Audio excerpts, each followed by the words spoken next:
She grabbed my arm at a wedding and whispered, "Pretend you're my husband for 30 minutes. The moment her trembling fingers wrapped around my arm, I knew something was terribly wrong.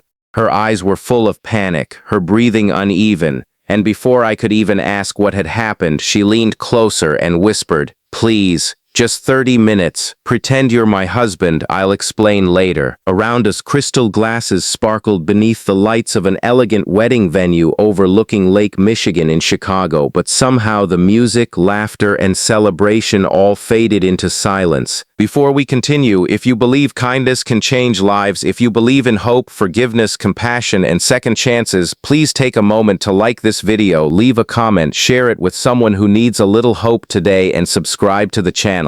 Your support helps these heartfelt stories reach more people. My name is Nathan, and I had only attended the wedding because my coworker insisted I shouldn't spend another weekend alone after losing both my parents within 2 years. Since then, I had buried myself in work, avoiding parties, celebrations, and anything that reminded me how empty my own home had become. I barely knew the bride, yet there I was, standing near the buffet when a complete stranger named Grace suddenly chose me to become part of whatever crisis had just unfolded.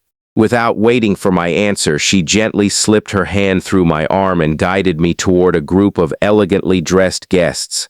I noticed a distinguished older couple watching us carefully. The man's expression carried disappointment, while the woman looked exhausted, as though she had spent years worrying about someone she loved. Grace smiled bravely, introducing me as her husband. My heart pounded so loudly I thought everyone could hear it.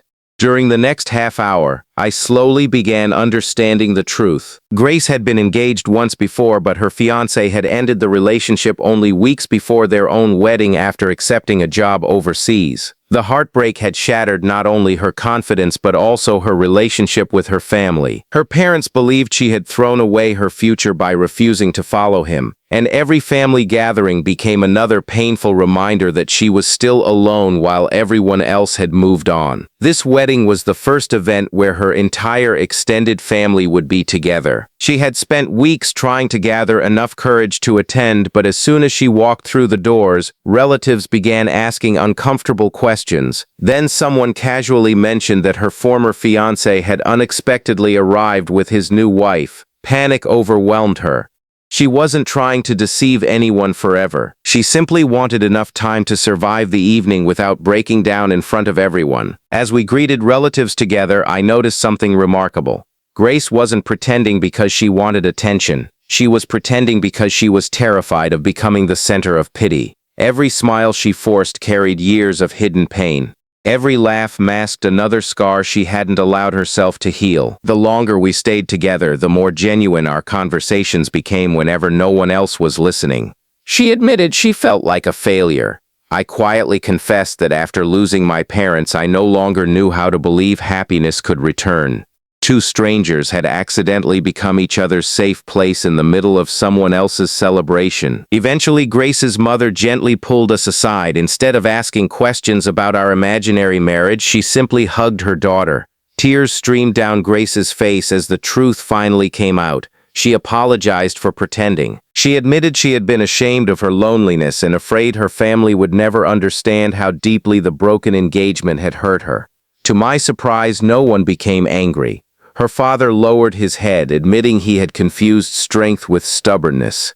He apologized for pushing her to chase a life she never truly wanted. Her mother admitted they had spent years trying to fix her sadness instead of simply sitting beside her through it. One by one, walls that had stood for years quietly collapsed. As for me, I expected my role to end there. I prepared to leave quietly before dessert was served. But Grace stopped me near the exit. Not because she needed another favor, but because she wanted to thank the stranger who had reminded her that kindness sometimes arrives wearing an unexpected face. We exchanged numbers with no promises, no fairy tale expectations, and no dramatic declarations. Over the following months, friendship slowly replaced loneliness. We met for coffee, attended church community events together, volunteered at a neighborhood food pantry, and discovered that healing rarely happens through grand miracles. More often, it begins with ordinary people choosing to stay when walking away would have been easier. Nearly a year later, I stood beside Grace once again inside another beautiful wedding venue in Illinois. This time, no one was pretending. Our families laughed together, old wounds had softened into forgiveness, and every smile was completely real.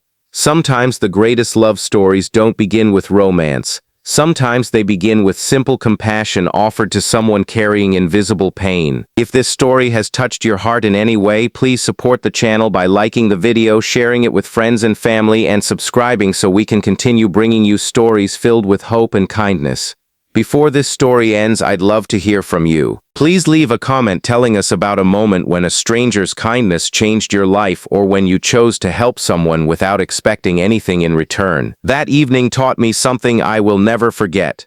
30 borrowed minutes became the beginning of 2 restored families, 2 healed hearts, and a future neither of us could have imagined. Sometimes the smallest act of compassion doesn't just rescue someone's day, it quietly changes the rest of their life.